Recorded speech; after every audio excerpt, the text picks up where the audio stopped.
जो चेकिंग है वो जगह जगह पे होगी। गोवा से जब आप रिटर्न आओगे तो आपका जो है वो सारे डॉक्यूमेंट्स जो है वो चेक तो होंगे ही होंगे, साथ साथ आपके जो दारू की बॉटल है, क्योंकि गोवा में बहुत चीप रेट पे मिलती है, वो सारी भी चेक होंगी ट्रिप से। तो अपने सारे कार के डॉक्यूमेंट्स, आपका सारा वैक्सीनेशन वाला पेपर, बच्चों का RT-PCR टेस्ट, एंड दूसरी चीज ये है कि पॉल्यूशन चेक, ये सारी चीजें आप चेक करवा लीजिएगा।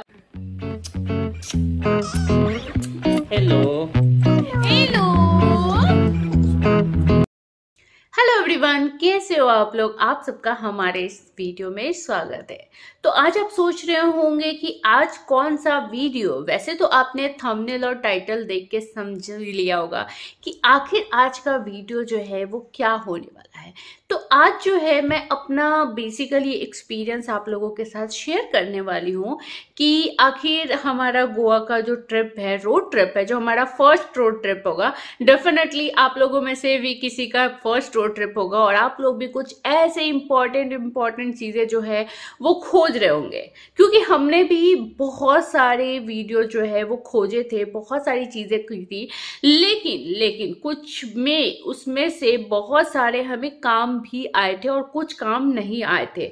तो मैं आपको अपना एक्सपीरियंस जो है वो शेयर करती हूँ, क्योंकि डेफिनेटली हर किसी का एक्सपीरियंस जो है वो थोड़ा डिफरेंट वे में होता है।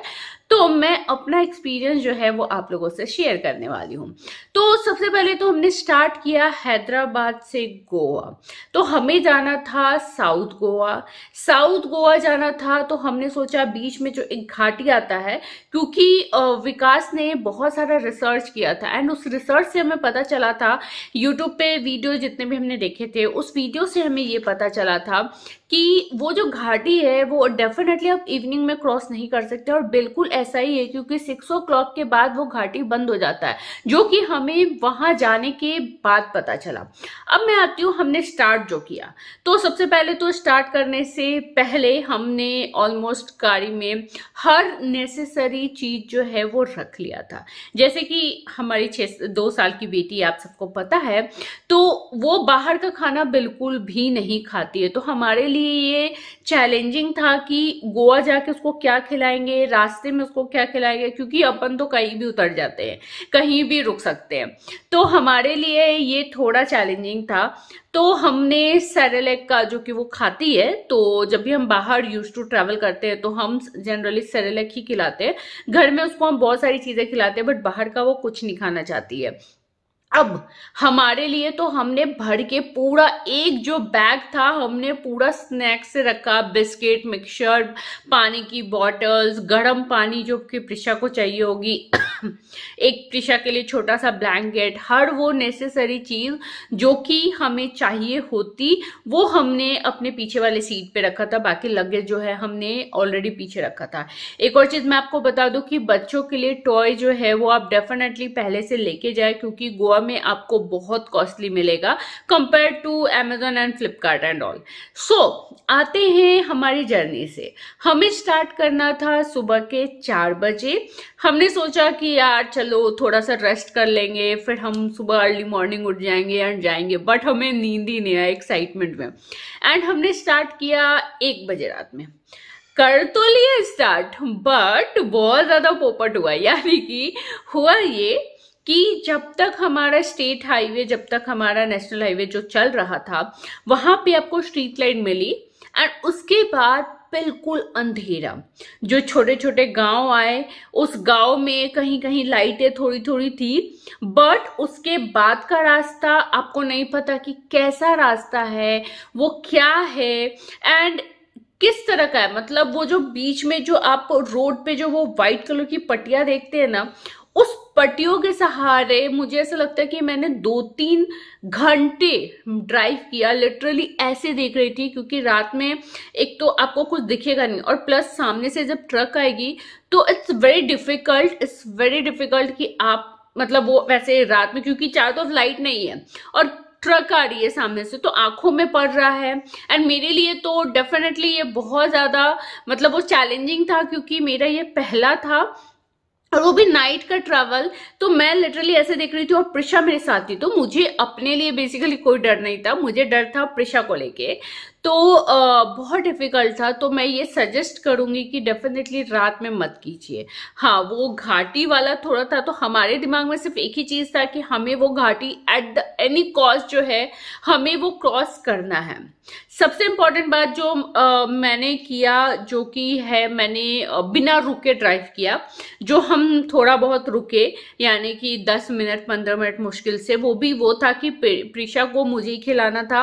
तो प्रिशा को खिलाना था और ड्राइव भी मैं ही कर रही थी, विकास को ड्राइविंग नहीं आती थी, तो इसलिए मैं रुकी, प्रिशा को खाना खिलाते थे और फिर हम निकल जाते थे। और हमने कुछ खाया ही नहीं, पता नहीं क्यों, भूख नहीं लगी, क्या हुआ, हम कहीं रुके ही नहीं और हम चले गए।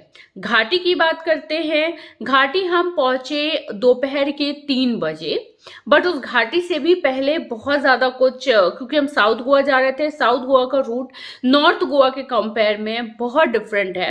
एंड देन जो हम गए वहां पे घाटी डेफिनेटली इट्स वेरी रिस्की। बारिश के दिनों में बहुत ज्यादा रिस्की हो जाएगा। मतलब ऐसे ऐसे कट है, आपको नहीं पता चलेगा कि सामने से कितनी स्पीड से गाड़ी आ रही है, और पहाड़ है, आप एकदम यू टर्न है। अब यू टर्न है तो आप सोचो कि आप इधर से लेके जा रहे हो और उधर से ऐसे आएगा गाड़ी और आपको नहीं पता चलेगा, और एकदम पूरी खाई है। मतलब कहीं कहीं पे थोड़ी सी बाउंड्री बना दी गई है, कहीं कहीं पे कुछ है। सो बहुत ज्यादा रिस्की है। तो जितना अर्ली आप वो घाटी क्रॉस कीजिएगा उतना अच्छा है। तो उस स्पीड में आप ड्राइव कीजिए।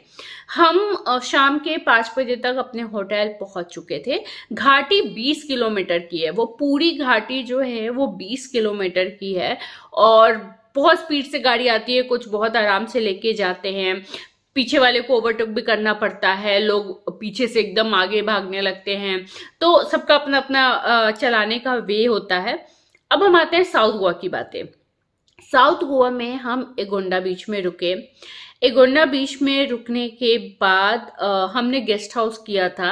एंड गेस्ट हाउस, क्योंकि हम गेस्ट हाउस इसलिए करते हैं, मैंने इससे पहले भी वीडियो में बताया, बिकॉज प्रिशा को गर्म पानी चाहिए या उसके लिए कुछ बना दे, क्योंकि वहाँ किचन अवेलेबल होता है, तो हमारे लिए बहुत अच्छा होता है। तो इसलिए हम जो है वो गेस्ट हाउस चूज करते हैं। तो साउथ गोवा में जो गेस्ट हाउस में हम रुके वो बहुत ज्यादा अच्छा नहीं था, इसलिए मैंने उसका वीडियो भी नहीं निकाला।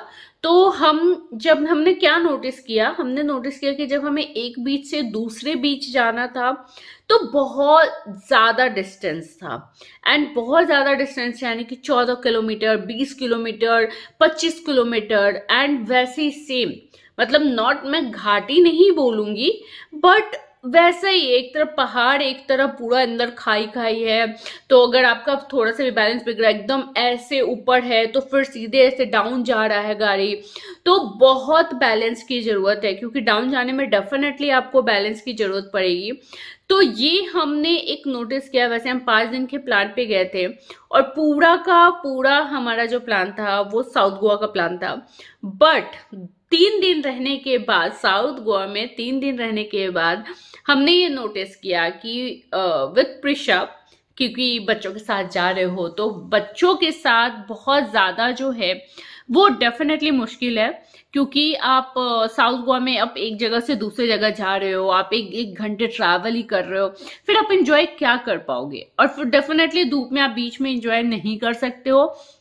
बट साउथ गोवा की 1-2 बीच है जो बहुत खूबसूरत है, जो ऑलरेडी हमने आपको पिछले वाले वीडियोस में कवर किया है। फिर हमने डिसाइड किया कि हम नॉर्थ गोवा जाएंगे, क्योंकि नॉर्थ गोवा में क्या है, 1-2 बीच है जहां बहुत गंदा क्राउड होता है, लाइक बागा बीच, कलंगेट, ये सब जो बीच होता है यहाँ पे बहुत ज्यादा गंदा क्राउड होता है, जहां पे आपको चलने की भी जगह नहीं होती है। बट मैं आपको सजेस्ट करूंगी कि जब भी आप नॉर्थ गोवा जा रहे हैं, आप डेफिनेटली या तो अस्विन बीच पे रुकिए या तो मॉर्जिम बीच पे रुकिए, क्योंकि यहाँ पे आपको क्राउड, बहुत लिमिटेड क्राउड मिलेगा और वैसा भीड़ भी नहीं होता है। आप बीच को एंजॉय कर सकते हो, पानी बहुत साफ होता है एंड मैक्सिमम फॉरेनर क्राउड्स होते हैं वहां पे। एक और चीज है कि अगर अश्विन बीच में जैसे पीक सीजन में आप लीजिएगा जहां पे, तब आपको बहुत होटल महंगे मिलेंगे, लेकिन हमने जो गेस्ट हाउस लिया था वो बहुत चीप रेट पे मिला था हमें। एंड ऐसे बहुत सारे गेस्ट हाउस थे, बट हमारा वाला गेस्ट हाउस काफी अच्छा था, तो इसका वीडियो मैंने पिछले वीडियो में अपने बताया है, तो आप डेफिनेटली देख लीजिएगा। अश्विन एंड मॉर्जिम बीच जो है वो नॉर्थ गोवा का बेस्ट बीच है। तो हमने रुके थे जस्ट अश्विन बीच के पास। अश्विन बीच, हाँ एक और चीज मैं आपको मिस कर दी बताना कि साउथ गोवा से जब आप नॉर्थ गोवा जाओगे ना, सेम आपको 20 किलोमीटर वो घाटी क्रॉस करना है। ये मत सोचिएगा कि अरे साउथ गोवा वाला निकल गया, घाटी निकल गया तो घाटी नहीं आने वाला है, ऐसा कुछ भी नहीं होने वाला है। क्योंकि जब आप साउथ गोवा से नॉर्थ गोवा जाओगे तो आपको सेम 20 किलोमीटर वाली घाटी मिलेगी, एंड वो और ज्यादा रिस्की है। दूसरी चीज है, एक और चीज है कि यहाँ पे जब आप जाओगे तो आप जब नॉर्थ गोवा में एंटर करोगे एंड ऑल, तब आपको रोड बहुत अच्छी मिलेगी। 4 वे 8 वे लाइन बनी हुई है, नॉर्थ गोवा में एंटर करते बहुत अच्छी लाइन मिलेगी, तो उसका आपको टेंशन नहीं है और ना ही मुझे उतना एक्सपीरियंस शेयर करने की जरूरत है। बट अब हम आते हैं रिटर्निंग की बातें, यानी कि हैदराबाद से जब आप गोवा से जब हम हैदराबाद आए थे तब की बात बताती हूँ मैं। तब पड़ती है अंबोली घाटी। अंबोली घाटी के बारे में अगर मैं बोलूं तो वो है 25 किलोमीटर अंबोली घाटी। एंड अंबोली घाटी, उस घाटी से जो हम साउथ गोवा में गए थे, उस घाटी से कई कई कई एक्सट्रीम लेवल का रिस्की है, यानी कि इसमें बहुत ऊपर लेवल पे है और बहुत ज्यादा खाई है। और मतलब विकास की तो ऐसी हालत थी कि हमने वीडियो क्यों नहीं रिकॉर्ड किया, क्योंकि मैं ड्राइव कर रही थी, मुझे घाटी, मुझे पहाड़ पसंद है, बट विकास को बहुत डर लगता है। विकास वहां प्रिशा को लेके बैठा था, इसलिए वो वीडियो नहीं रिकॉर्ड कर पाया, बट वरना अगर मैं होती तो मैं डेफिनेटली आप लोगों को पूरा घाटी कवर करके दिखाती। एक टाइम पे ऐसा है और धुंध रहता है, मतलब हम क्या हुआ कि हम अर्ली मॉर्निंग में निकले बिकॉज हमें पता था कि घाटी घाटी होगी, तो हम पहले नहीं निकल सकते थे, तो डेफिनेटली हमने वो चीजें कवर की। क्योंकि घाटी घाटी जो है हमें दिन में निकले, तो हम अर्ली मॉर्निंग 7 o'clock को निकले, अंधेरा खत्म होते ही, एंड थोड़ी थोड़ी धुंध थी तो बहुत ज्यादा दिक्कत हो रही थी। तो अंबोली घाटी जो है, और बीच बीच में मंकीज, बहुत सारे जानवर अलग अलग दिखेंगे आपको। सो यस, अंबोली घाटी 25 किलोमीटर का है। जैसे ही अंबोली घाटी खत्म होगा, वहां पे कई कई जगह पे आपको वाटरफॉल भी दिखेंगे, लोग बीच बीच में उतर के डेफिनेटली फोटोज खिंचवा रहे हैं, बट हमने ऐसा कोई रिस्क नहीं लिया। और उसके बाद काफी सारे स्टॉल बने हुए हैं, काफी सारी चीजें हैं। अब जो सबसे इंपॉर्टेंट बात है वो ये है कि हमने एक गलती की। हमें गूगल जो है वो दिखा रहा था नेशनल हाईवे, जो कि हमें डेफिनेटली घर पहुंचने में 1 घंटा पहले दिखा रहा था, और हमने सोचा कि यार नेशनल हाईवे से तो हम आए थे और वहां तो लाइट नहीं थी, अभी अंधेरा होने वाला है, अब हम क्या करेंगे, तो अब हम वापस से हम दूसरा रूट पकड़ते हैं। और विकास ने देख लिया स्टेट हाईवे, जो कि एयरपोर्ट वाला रोड पकड़ा रहा था लास्ट में। हमें ऐसा लगा थोड़ा थोड़ा, वो कहते हैं ना, थोड़ा एक्स्ट्रा पावर, एक्स्ट्रा दिमाग लगाओ तो भैया क्या हो जाएगा, तो वैसा ही कुछ हुआ हमारे साथ। हमने क्या किया, तेज में हमने नेशनल हाईवे को छोड़ के स्टेट हाईवे वाला लिया। अभी अभी अभी मैं बताती हूँ अभी क्या हुआ। स्टेट हाईवे लिया, गूगल हमें 1 घंटे तक बार बार बता रहा है इधर से टर्न कर लो, इधर से टर्न कर लो, और हम मजे से चले जा रहे हैं, अरे भैया हमें तो उस हाईवे में जाना है। और हमें ये नहीं पता था, क्योंकि हम, जैसा कि मैंने पहले भी बताया, क्योंकि हम पहली बार ड्राइव कर रहे थे, लॉन्ग ड्राइव, तो हमने किसी से ये पूछा नहीं था। तो स्टेट हाईवे गलती एंड गलती से भी मत पकड़िएगा, गूगल बाबा जो बोले आप वही पकड़िएगा। क्यों बताती हो, क्योंकि क्या हुआ कि हमने स्टेट हाईवे तो पकड़ लिया। अब जैसे ही अंधेरा हुआ, क्योंकि रात का 10 बजे का हम निकले थे, सुबह 7 बजे, और हम बीच बीच में थोड़ी जगह रुके थे भी, और घाटी में बहुत टाइम लग गया था हमें, तो हमें 10 बजे दिखा रहा था नेशनल हाईवे पहुंचने का। अब हमने तो तेज में एकदम जोश जोश में, अरे भाई गूगल की कौन सुनेगा, हम अपनी करेंगे। तो हमने क्या किया, हमने स्टेट हाईवे पकड़ लिया। अब वहां पे क्या हुआ, स्टेट हाईवे में हम जैसे ही एंटर किए पूरा अंधेरा, मतलब नेशनल हाईवे से भी ज्यादा रिस्की। ना ही वो रोड पे वो वाइट लाइन है कि आप वो वाइट लाइन पकड़ के आप जाओगे, सो वो भी नहीं हो सकता है। तो वो इतनी दूर तक कहीं कोई नहीं दिख रहा है, इवन ट्रक भी बहुत रेयर दिख रहे हैं। और इतना डर लग रहा था, इतना फटा पड़ा हुआ था मेरा, तो मतलब मुझे ऐसा लग रहा था कि यार, और रोड इतने टूटे हुए, मतलब ऐसा भी नहीं कि आप स्पीड स्पीड में निकाल लो, ये भी नहीं कर सकते हो। मतलब इतने रोड टूटे हुए हैं, ऐसे जा रहा है सीधे, फिर गड्ढे है, फिर गड्ढे है, मतलब बहुत दिक्कत हुआ था। तो इट्स माय पर्सनल सजेशन कि प्लीज गलती से भी गूगल बाबा को इग्नोर ना किया जाए, अपना दिमाग ना चलाया जाए और स्टेट हाईवे ना पकड़ा जाए।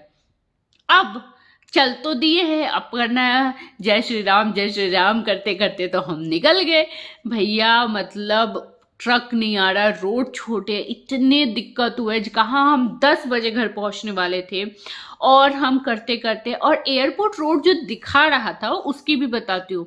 एयरपोर्ट रोड प्रॉपर जो हैदराबाद का जो है वो बहुत खूबसूरत है, बहुत अच्छा है। हमने सोचा भाई बहुत दूर तक लेके जाएगा, मुश्किल से वो 10 मिनट पहले वाला जो मेन हैदराबाद सिटी में एंटर करते हैं, 10 मिनट पहले हमें किसी गली से निकाल के उस एयरपोर्ट वाले रोड में घुसाता है। मुझे इतनी हंसी आई कि मतलब जिस चीज के लिए हम इतना किए, हमने करीब, मतलब क्या बोलूं मैं उस चीज के लिए, तो वो गलती कभी भी मत कीजिएगा।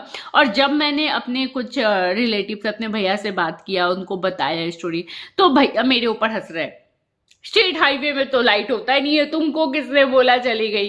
तो बस सजेशन कि ऐसा गलती मत कीजिएगा। ये था हमारा ओवरऑल रोड ट्रिप का जर्नी। ओवरऑल हमने ट्रिप बहुत इंजॉय किया, बिकॉज प्रिशा को लेके गए थे, उसने भी काफी ज्यादा इंजॉय किया। तो यस, जब बच्चों के साथ जा रहे हो तो आप ये चीज ध्यान रखिए। और एक और इम्पॉर्टेंट चीज है, जगह जगह पे गाड़ी आपकी चेकिंग होगी, जो कि मैंने आपको नहीं बताया है, भूल गई मैं। तो वो जो चेकिंग है वो जगह जगह पे होगी। गोवा से जब आप रिटर्न आओगे तो आपका जो है वो सारे डॉक्यूमेंट्स जो है वो चेक तो होंगे ही होंगे, साथ साथ आपके जो दारू की बोतल है, क्योंकि गोवा में बहुत चीप रेट पे मिलती है, वो सारी भी चेक होंगी हर जगह। तो ये आप ध्यान रखिएगा कि अगर आप बाय रोड आ रहे हो तो आपको वो सब लगेज भी चेक हो सकता है। ऑल्दो हमें सिर्फ डिक्की खोलने को बोला गया था, बट हमारा चेक नहीं हुआ था, बट काफी लोगों का चेक हो रहा था। जैसे कि जो यंग जा रहे, जो कॉलेज के लड़के जा रहे थे, या ऐसे ऑफिस वाले लड़के से बॉयज ट्रिप पे जा रहे हैं, गर्ल्स ट्रिप पे जा रहे हैं, उनके लगेज प्रॉपर चेक हो रहे थे। दूसरी चीज ये है कि जब आप जाओगे रोड ट्रिप से तो अपने सारे कार के डॉक्यूमेंट्स, आपका सारा वैक्सीनेशन वाला पेपर, बच्चों का RT-PCR टेस्ट, एंड दूसरी चीज ये है कि पॉल्यूशन चेक, ये सारी चीजें आप चेक करवा लीजिएगा। क्योंकि बीच बीच में जहां जहां भी चेक होगा, यानी कि हम जब हैदराबाद से गोवा जा रहे थे उस टाइम पे हमारा जो है वो चेकिंग हुआ, और प्रॉपर हमने एक एक चीज रखा था, इसलिए हमसे पैसे नहीं लिए। बट बाकी काफी लोगों से 500 रुपीज, 1000 रुपीज ऐसे ऐसे लिए जा रहे थे। तो ये था सबसे इम्पोर्टेंट वाला जो चीज था, जो मैं स्टार्टिंग टाइम में मिस कर दी। होप आप लोगों ने पूरा वीडियो देखा होगा तो ये सुना ही होगा। तो ये था हमारा एक्सपीरियंस। कुछ छूट गया होगा, कुछ रह गया होगा तो मैं डिस्क्रिप्शन में लिख दूंगी, क्योंकि ये वीडियो जो है, यानी कि 17 मिनट 58 सेकेंड का जो वीडियो अभी तक का था, वहां मैंने एक लाइन से बोला है, बिल्कुल भी नहीं रुकी हूं, एंड ना ही कुछ लिख के रखा है। तो माइट भी मैं कुछ मिस कर रही होंगी, तो अगर मैं कुछ मिस कर रही होंगी तो मैं डेफिनेटली डिस्क्रिप्शन बॉक्स में लिख दूंगी। एंड होप आपको ये इन्फॉर्मेशन अच्छा लगा है, एंड आपको आपके कुछ काम आ जाए ये इन्फॉर्मेशन। तो इस वीडियो को like, comment, share and subscribe करना मत भूलिएगा हमारे चैनल को। ऐसे बहुत सारे टूर्स एंड ट्रेवल के, ऐसे हमारे मस्ती के बहुत सारे वीडियोस आते रहेंगे। सो तब तक के लिए bye bye, take care and शब खैर, एंड अपना ध्यान रखिए और चैनल को सब्सक्राइब करते ही जाइएगा। सो बाय बाय, टेक केयर।